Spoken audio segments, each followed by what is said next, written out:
that. I'd like just to ask a few questions and yield to my colleagues. I want to assure Mr. Chen that we will follow up on your request to get all relevant data and documents concerning your situation as it was in China, and we'll ask the Government Accountability Committee to do likewise, but also the Foreign Affairs Committee. So thank you for that recommendation. That request. Let me just very briefly, and I do again hope the press takes very keen note of this. Back in 1984, I offered the First Amendment conditioning United States contributions to organizations as to whether or not, if they were involved with forced abortion or forced sterilization, they would be precluded such funds. That morphed into what became known as the Kempt-Kasten language, which is the current law of the land.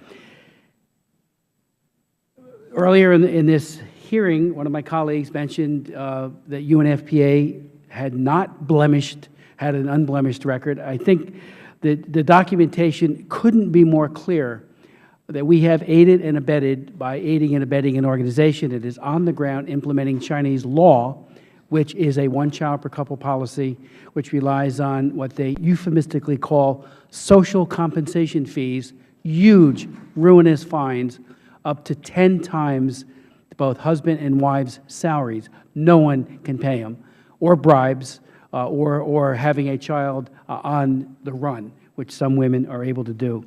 The Financial Times did a report on March 15th, pointing out that there have been more abortions, and most of those are forced, in China than there are people in the United States of America.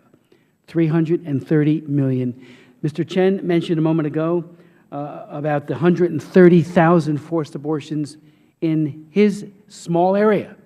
And your list, which you lifted up and held for our look, which will be made a part of the record, we will send to the administration and ask them to enforce the law. We have a law, I wrote it in the year 2000, that says anyone who is complicit in forcing a woman to abort her child, or a man or woman to undergo a sterilization, is made inadmissible into the United States of America. You cannot get a visa. We asked the Congressional Research Service to look into it to see how many times it has been implemented. It is less than 30. So, Mr. Chen, your list becomes, I think, a blueprint for action, an engraved invitation for the administration to look at those individuals and bar entry into the United States of anyone who has committed such violence against women and children pursuant to the law. Just enforce United States law. It's on the books. I know because I wrote it. So I would hope that that would be the case. So I look forward to following up with your list, Mr. Chen, to see if the administration will do that.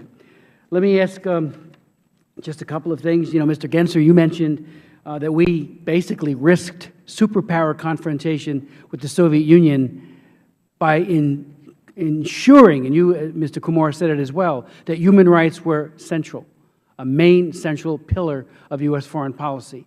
All of us were greatly chagrined when Hillary Clinton said en route, her first trip to Beijing, I'm not going to let human rights, quote, interfere with global climate change and other issues.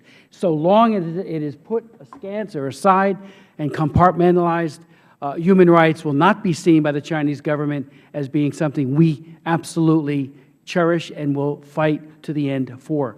I would respectfully submit we would be working much closer with the Chinese on North Korea had we insisted, as you pointed out, clear, consistent, unequivocal support for human rights, Mr. Genser. We would have a greater partner in standing up to the tyranny of the new leader, the new leader in Pyongyang. So human rights pay dividends in far more ways than just helping great individuals like Zhisheng and Chen and the others who have suffered so much for freedom and human rights. It has great positives in other areas as well. So I just, not really a question, but we will follow up on all of these things as you have recommended.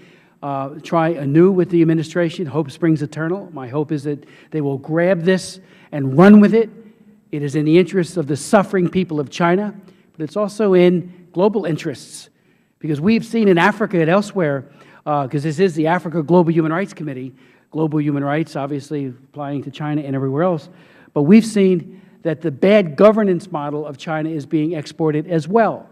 People like Bashir in Sudan love the Chinese model of dictatorship and secret police. You don't have to worry about the messy details of democracy and checks and balances. So I'd like to yield to Ms. Bass, if you'd like to comment on any of that, any of our distinguished witnesses, or I'll yield for some other questions.